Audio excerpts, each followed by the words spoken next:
français, le droit de se taire est un droit fondamental qui protège une personne contre l'auto-incrimination lors d'une garde à vue ou d'un interrogatoire.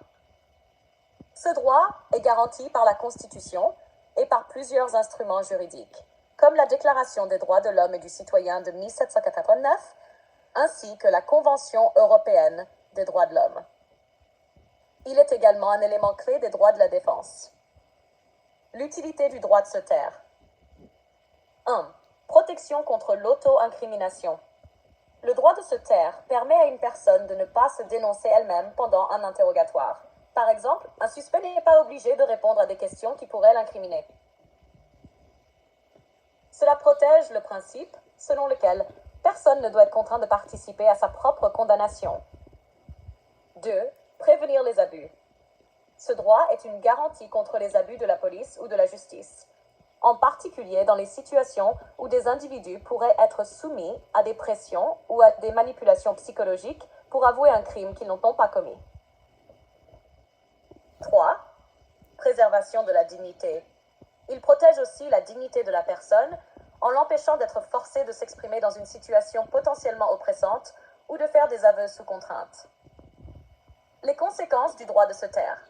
Non-incrimination immédiate, le silence d'une personne lors d'un interrogatoire ne doit pas être utilisé comme une preuve de culpabilité. En France, une personne a le droit de garder le silence, et cela ne peut pas entraîner de conséquences juridiques directes, telles qu'une condamnation immédiate ou une présomption de culpabilité.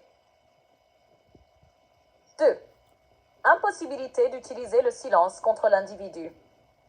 Si une personne choisit de se taire pendant son interrogatoire, ce silence ne peut pas être interprété comme un aveu implicite de culpabilité, ni être pris en compte comme preuve contre elle pendant le procès. 3. Droit d'être informé de ce droit. Lorsqu'une personne est placée en garde à vue, elle doit être informée de son droit de se taire. En cas de non-information sur ce droit, les preuves obtenues pendant l'interrogatoire peuvent être considérées comme obtenues illégalement et être exclues lors du procès.